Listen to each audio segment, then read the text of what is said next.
strong.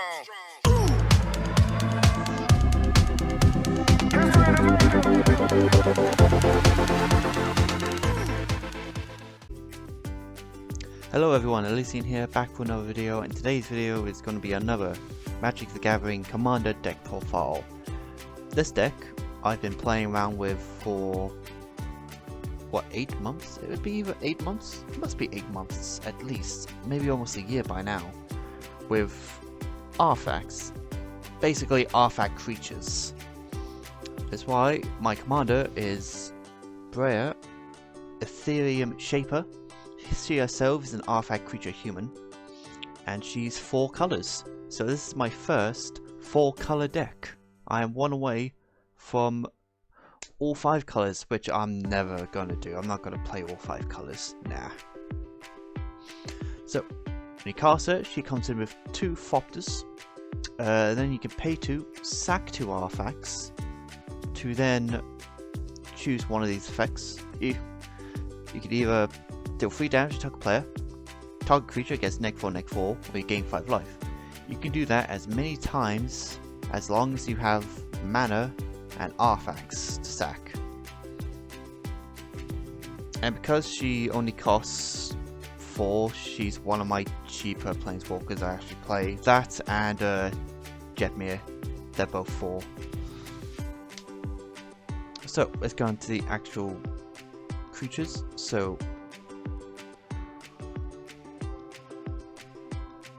go with my Smith.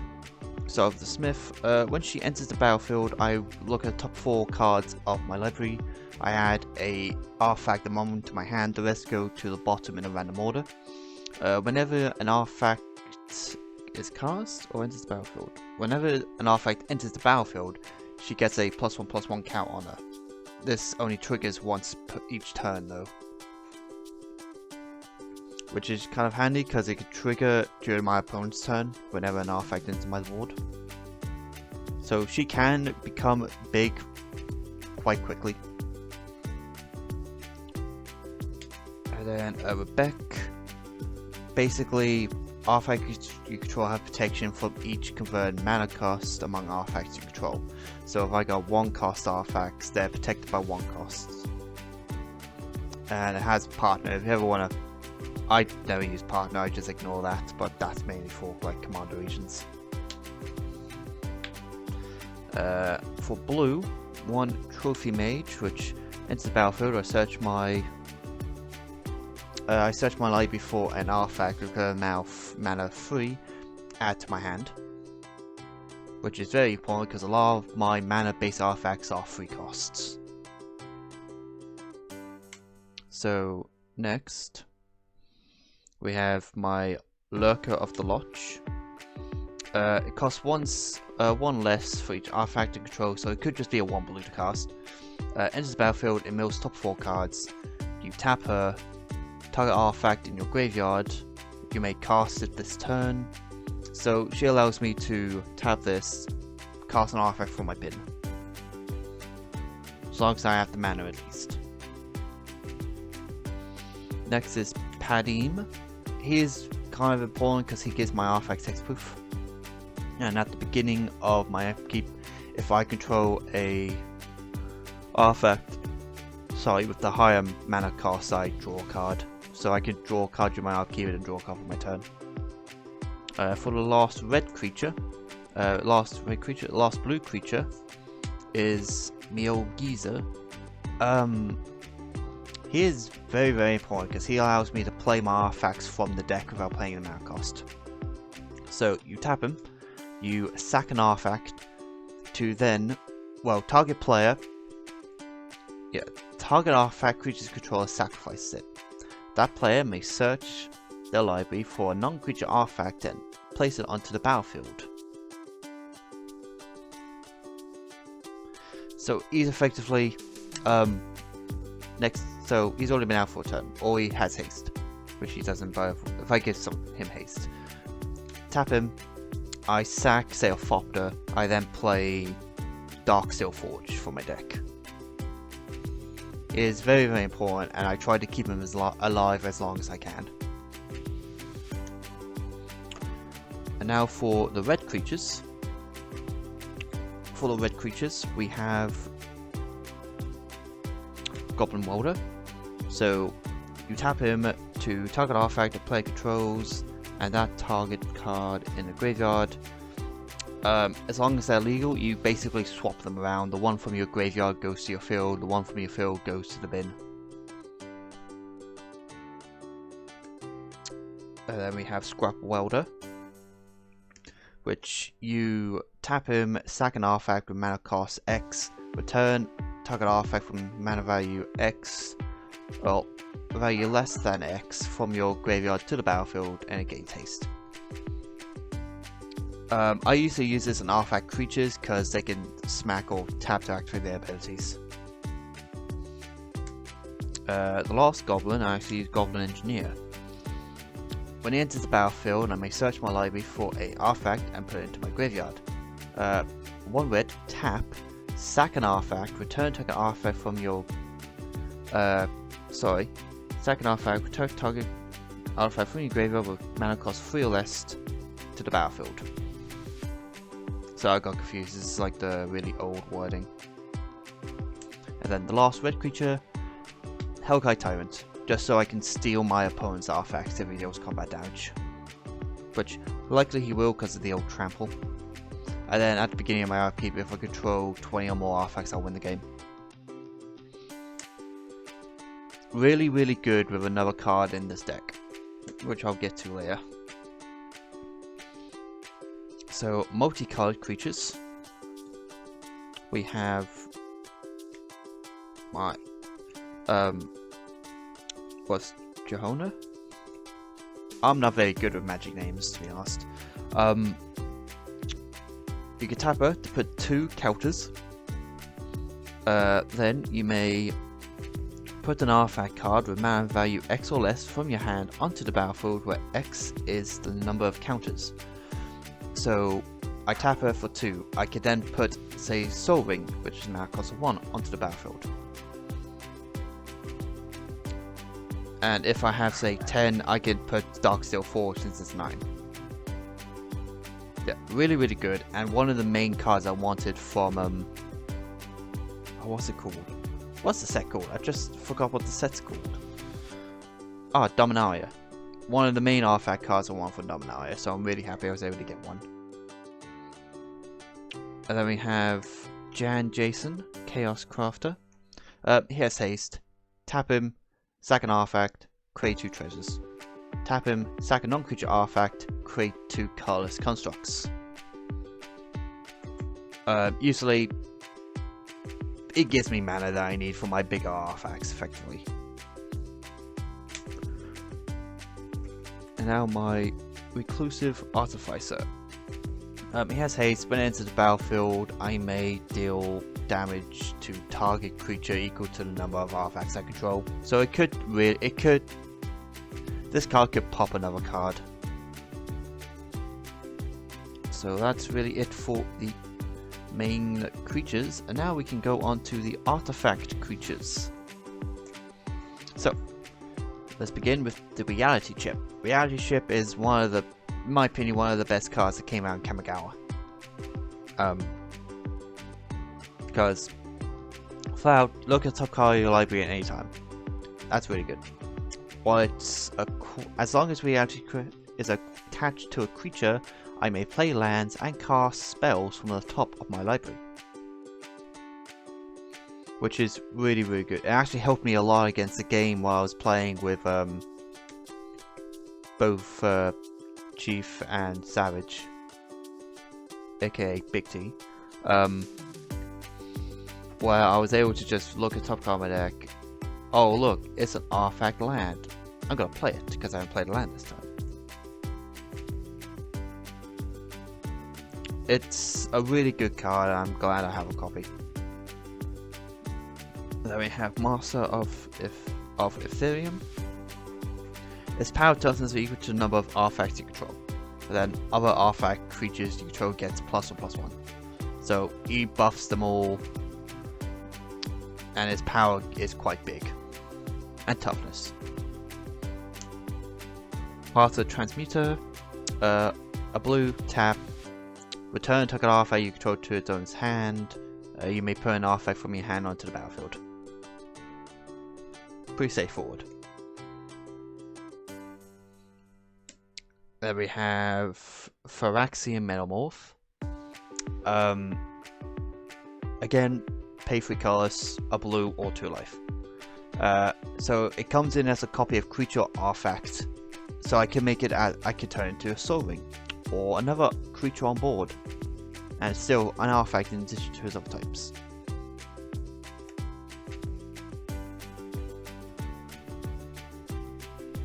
Sorry, it's early in the morning. I don't know why I'm recording this video. So then we have Cyberdrive Awakener, a 4/4 6-drop with flying, and other artifacts you control have flying. Whenever Cyberdrive Awakener enters the battlefield until the end of turn, each non-creature artifact you control becomes an artifact creature with a base power of toughness of 4/4. So that does mean my artifact lands are now creatures that can effectively smack, and they have flying because they are artifacts. And now we get to the multicolored artifacts. I know most of my artifact creatures are blue. There isn't very a lot of like black in this deck that are creatures. Most of them are spells. So, and then we have yet another goblin. Flying, he makes my artifacts cost 1 color less. That's about it. And then we have Baleful Strix, flying, Death Touch, and ends the battlefield, draw a card. Then we have my Ancient Witness. It gives other artifacts haste. Whenever one or more artifact creature control attacks, this deals X damage to any target where X, and you scry X where X is the number of tapped artifacts you control. So at one point I was able to do 1, 2, 3, 4, 5, 6, 7, 8, 9, 10, 12. 12 damage to my opponent because I had like 12 artifacts tapped. I had like I had 6 artifacts. I had like 6 artifact lands tapped. So in the end, pretty good, and I got to scry that many times. And then we have Think Summoner, Flash, enters battlefield, assess my life before an artifact. Artifact creature card, reveal it, and it gets put into my hand. It's pretty good. It is very, very good. So then we have another Sphinx. Flying, when it enters the battlefield, I may return target artifact from my graveyard to the battlefield. So if there's a very important artifact that got killed, I'm just going to return it to the battlefield.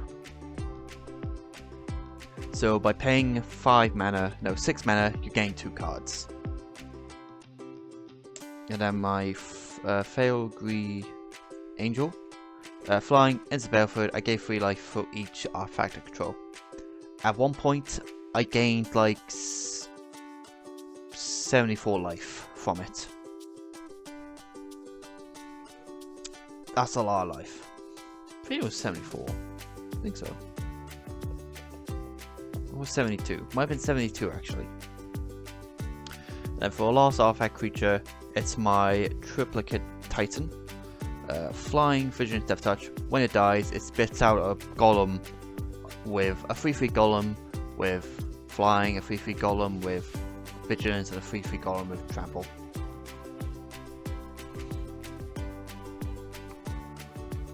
And now for the artifacts, just artifacts. Soul Ring, tap it, add 2 colors. Retrofit Foundry is very, very good.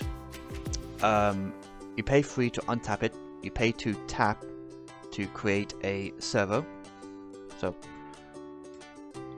servo.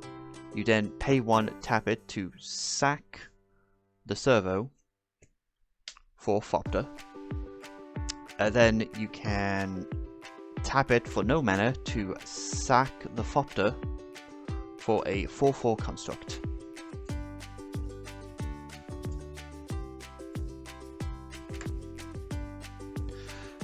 Effectively, it gets me bigger boys, which I'm really happy, and it's only a 1 to play.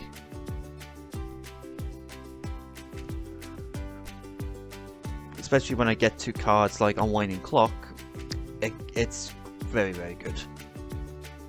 So, Then we have Vote Key, pay 1, tap, untap, target artifact. So it allows me to use Retrofit Foundry for cheaper. Or Crypnotic Lantern, which is a tap, add a mana. All lands can have tap, produce 1 of any mana, and tap, add a color of any mana.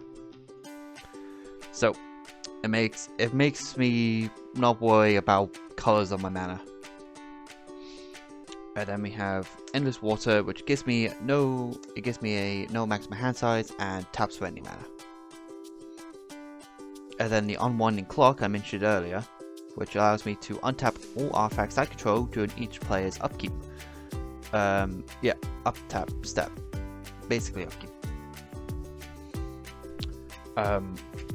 So that means all my artifacts that I tap during my turn get untapped, including all my artifact lands. They also become uptapped, so I have land during my opponent's turn to activate my instances and stuff like that, or the effects of Retrofit Foundry. And then the old Nev Disc. I know what you're thinking. Why would you want a Nev Disc when it blows up all your board?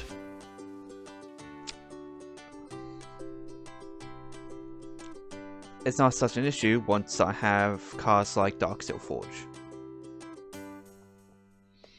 So yeah, it comes in tapped, you pay 1, tap it, destroy all artifact, creatures, and enchantments. And then we have Joda's Codex. So it has Domain 5.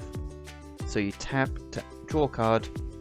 This ability costs 1 less to activate for each non-basic land among lands you control. So if I have a swamp, a mountain, plains, island, it only costs 1 to draw a card. So I thought it was really cool, and it is pretty good in the end. And then we have this card. I've had this card for months. I only started recently using it. Actually, I think I've had for about 6 months. I've only started using it in the deck for about 3 months, and the card is nuts. Let me explain. All perms are artifacts in addition to other types. That's good. It also makes my opponent's cards land, or their stuff land, artifacts, sorry. All cards that aren't in play, spells and permanents, are colorless. So if I have a hand, all these are now colorless.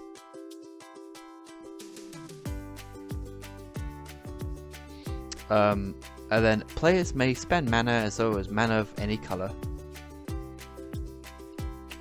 Now, when it comes to this and this, I can effectively wipe the board and everyone starts from fresh.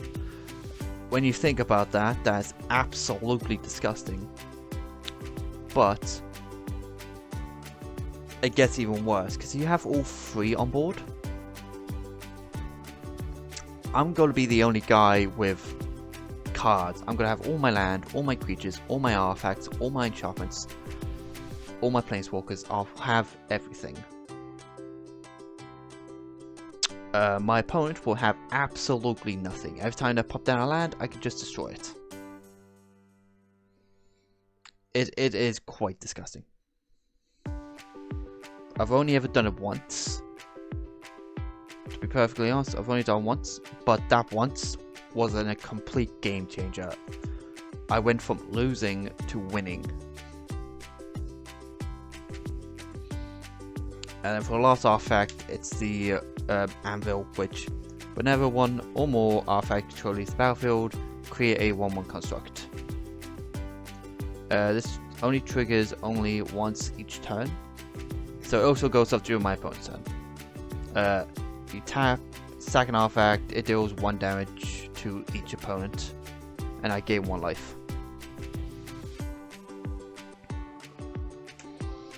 And now for the Planeswalkers.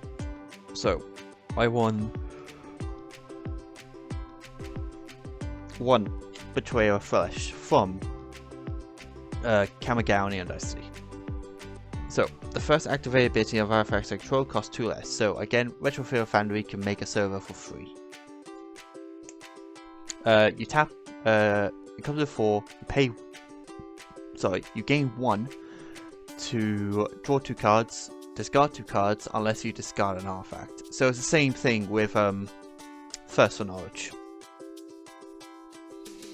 And then you next to target artifact becomes an artifact creature. If it isn't a vehicle, it has the base power and toughness of 4/4. And then number 6 is you get emblem with whenever you tap an artifact, draw a card. Which, when you're able to get the emblem out, you're always going to have a hand. I've only able to do that once because most of the time it gets blown up way before then. That's the case with Planeswalkers, unless I have the creatures to help. And then we have Shadow Slayer. He enters the battlefield with a number of loyalty counters on him equal to the number of lands. Equal to the number of lands I control. Pay 1. Tap. So yeah, if I have 6 lands, it comes with 6 counters. +1, Surveil 2. Neg 3, exile target creature. Neg 6 is you put an artifact from your hand on or graveyard into the battlefield. So again, if you've got a very expensive artifact in your hand, pay 6, play it. And then we have Khan, Scorn of Uraza. Now, +1. He comes in with 5, you +1 to reveal top 2 cards of your library. An opponent chooses one of them, put that one into your hand, the rest gets exiled with a silver counter on it. You can neg 1 to put a card with a silver counter on it from your exile to your hand. So effectively, you're going to get both cards into your hand, just one way is slower. Neg 2, create a colorless construct artifact creature token. With this, gets +1/+1 for each artifact you control. So at one point, I had a 22/22 artifact construct that kept getting bigger every one of my turns. Effectively, I actually had 2 of these on board that became a 26/26.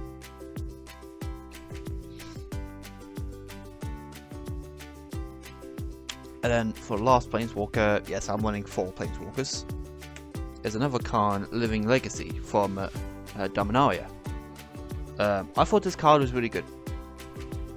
For my friend Chief, aka Thunderpiss, he thinks the card's crap, but I think it's really good in this deck because it comes with 4, you pay 1, and it creates a tapped Power Stone token. Now that's good because it comes in as a token, an artifact token, which I can then change it to whatever the hell I want. And because yet again it's another artifact, it means that I can do more stuff. It means I can also use it to sack it. So yeah, Power Stone, it taps for 1 colorless. This mana can't be spent to cast a non-artifact spell, so it's you have 1 colorless to spend to cast an artifact. Neg 1, put any amount of mana, pay any amount of mana, look at that many cards from the top of your library, then put one of those cards into your hand, and the rest on the bottom in a library in a random order. Now I thought that was pretty cool because if I know that some of my land is going to untap during my opponent's turn, I don't mind spending that mana. Since I have a load of artifact lands as I get to near the end of the video, I thought it was pretty good. The next 7 is you get an emblem with tap an untapped artifact you control. This emblem deals 1 damage to any target.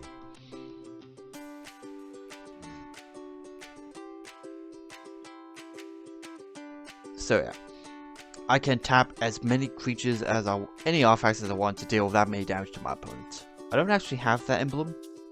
I'll probably just make one, to be honest. Like I made all these tokens.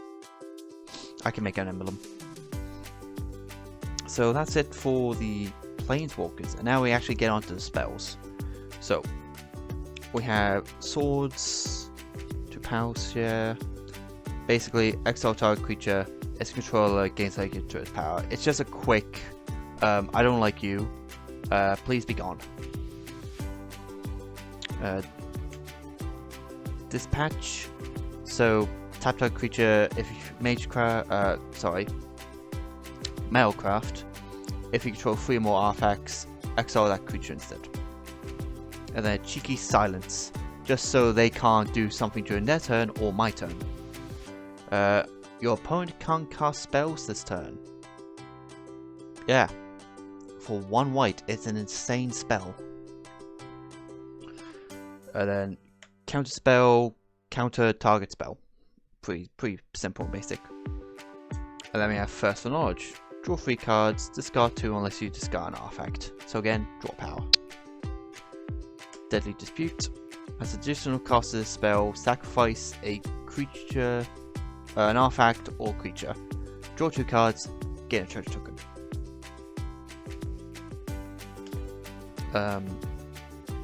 Braid. Deals 3 to target creature or destroy target artifact. Then we have Fracture.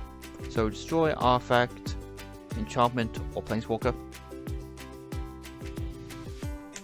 And then we have Dovin Veto. Can't be countered. Counter target on creature spell. So it's just some quick negation, pretty much. Void Rend. This spell can't be countered. A lot of my spells can't be countered, just to make sure they go off. Destroy target non-land permanent. And then my unmaking. Exile target non-land permanent. You lose 3 life. So I thought that was pretty good because it just gets rid of another guy, and I can lose the life. I can lose the life quite nicely actually. Now for the sorceries, we have 1 Vanquish the Horde. Basically a board white that's cheaper. 1 color is cheaper with each creatures on the board, so it can just be a 2 white. Ponder. Ponder's one of my favorite blue cards because it looks at the top 3 cards.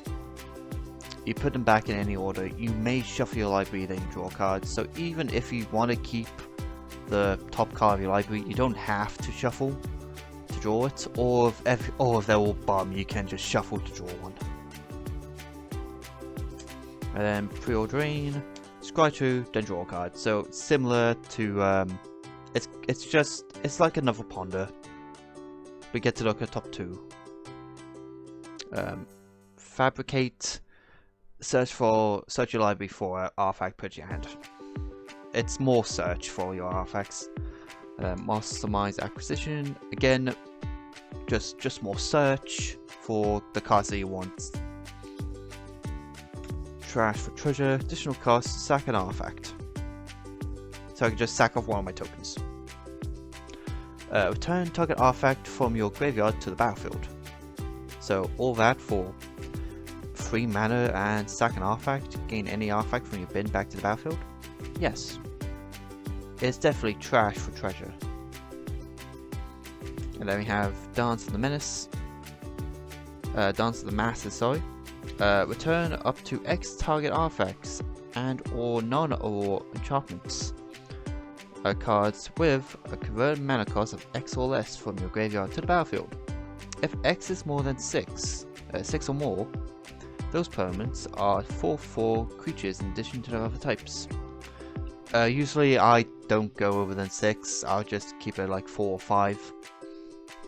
So it's a lovely...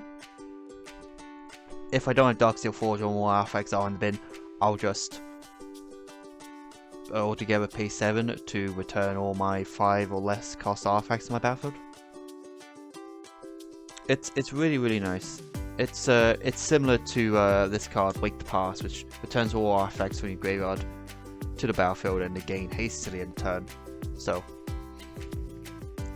this one's guaranteed all of them, or this one I have to pay a certain amount of mana, which is still pretty good. It helped me against the game yesterday, where I just basically got all my artifacts back after I after I nev disked everything.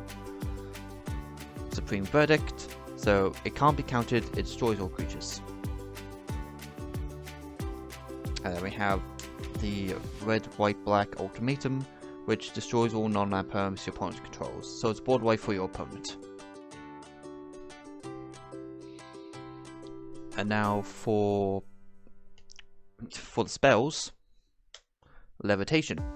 Creature spells have a creature you control have flying. Pretty simple. Fop the Spy Network.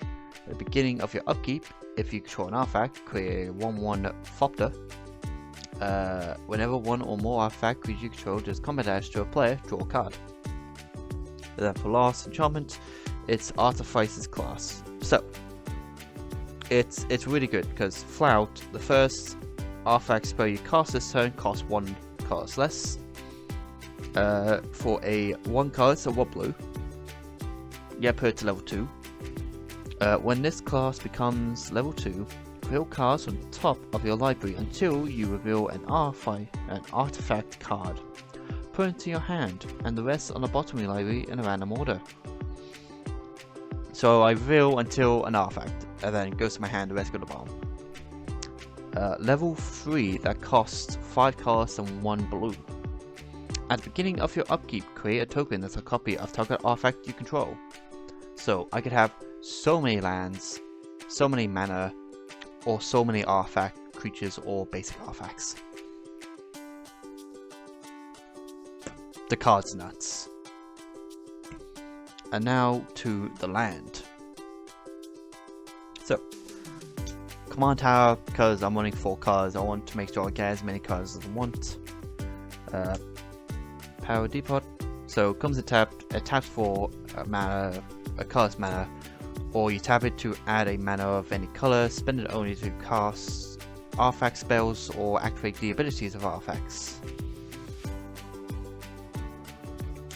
We have a multi-color, a 3-color land with recycling, and then another 3-color land with recycling just in case.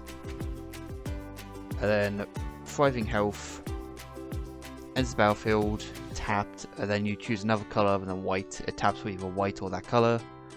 The same with Thriving Isles, blue or another color. Thriving Moor, black or another color. And Bluff with red or another color. I found them very handy because I was always missing a certain color of mana at the time. So if I need a mana, I can play it and say, oh, I need some blue. Play this. It can tap for red or blue. And now we get on to artifact lands. So, Ancient Den, taps for white. My Seat, taps for blue. Vol Whispers, taps for black. And then my Great Furnace taps for a red. And then I'm running the Darksteel Citadel, taps for a colorless. And then I'm running the Bridges from Modern Horizons 2. So the artifacts with Indestructible, this one taps for a white blue, this one taps for black red, and this one taps for blue black. I thought, like, I might as well have as many artifact lands as I can in this deck, just so all my artifacts get either a +1 buff, or just so these lands won't get destroyed, just in case. So, and then we run Treasure Vault. It taps for a colorless. You tap XX, tap, sacrifice it to create X treasure tokens. So you can make so many treasure tokens.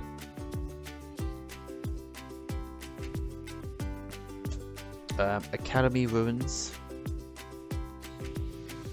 So yeah, Academy Ruins. It taps for a colorless. You pay a colorless, a blue, tap it to target an artifact in your bin and put it on top of your library. So it's just more handy recycle. And then a Relinquishing Tower, just so you have a maximum hand size.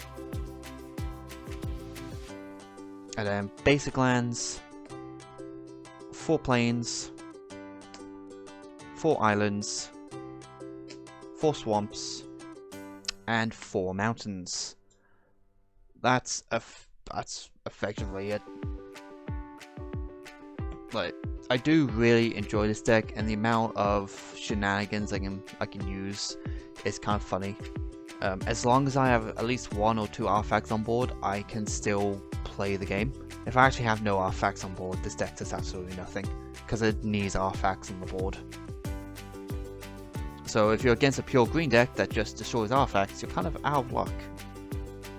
But the deck is really fun, and I do have another. There's another deck I want to do, but I haven't played it enough, and I do need some massive tweaking with it before I profile it. But yeah, if you guys go to the screen, if you guys enjoy me doing more Magic related videos, then yeah, feel free to comment below, like the video. It lets me know you guys actually watch and actually care about Magic, which I care about Magic quite a lot. Do I have anything Magic? Yeah, I've got a whole like kind of shelf over there dedicated to Magic with my chickens. And yeah, hope you guys have enjoyed the video, and I will see you in the next video. Bye.